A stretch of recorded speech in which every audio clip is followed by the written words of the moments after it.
Oi, eu sou o Henrique, e isso é uma galinha. Nos próximos 5 minutos eu vou te mostrar o que essa galinha tem a ver com as cobranças ilegais que o governo vem fazendo nas contas de energia elétrica.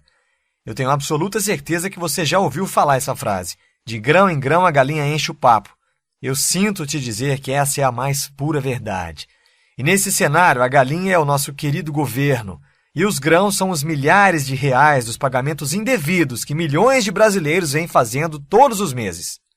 Para você entender melhor o que eu estou falando, assista a essa reportagem rapidinho. Tem imposto sendo cobrado a mais na conta de luz que a gente paga e tem morador da região que já ganhou a causa na justiça. Responde aí, quando você recebe qualquer conta na sua casa, você costuma analisar as tarifas e impostos que são cobrados? Só vejo o valor e pago só. Como eu não entendo, eu moro sozinha, não entendo muito, então passa despercebido, eu pago e pronto. Pois é, ninguém vê, nem reclama e o dinheiro vai embora. Mas o prejuízo está saindo do seu bolso.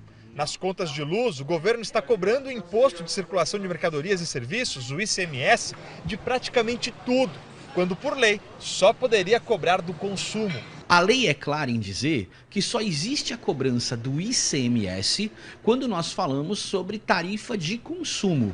Por conta desse fato, existe essa diferença aí variável em torno de 12% a mais ou menos 30% da conta, dependendo da situação tarifária, no que se refere a esse erro em favor do Estado. Vamos usar esta conta como exemplo e arredondar os valores para facilitar. A fatura é de quase R$1.000. O ICMS cobrado aqui incluiu, além do consumo, outros valores, como a tarifa de uso do sistema de transmissão, que costuma ser o segundo valor mais caro da conta. Para resumir, o ICMS cobrado nesta conta foi de R$243.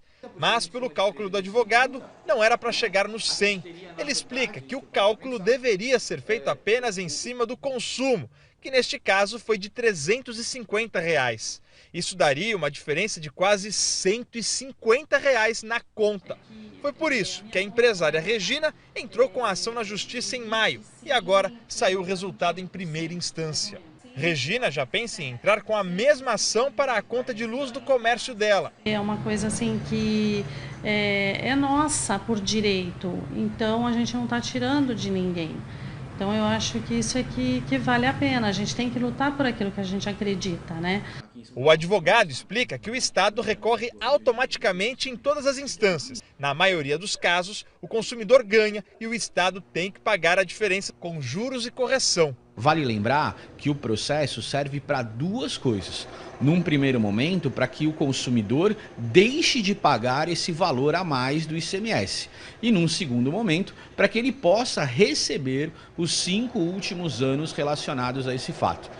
Como você pode ver, nós estamos literalmente engordando uma galinha gigante por anos após anos. E o pior, sem saber disso. Logo que eu descobri que estamos mais uma vez sendo enganados pelo governo de forma tão descarada, eu não pensei 2 vezes e procurei um advogado para saber como é que eu poderia ter o meu dinheiro de volta.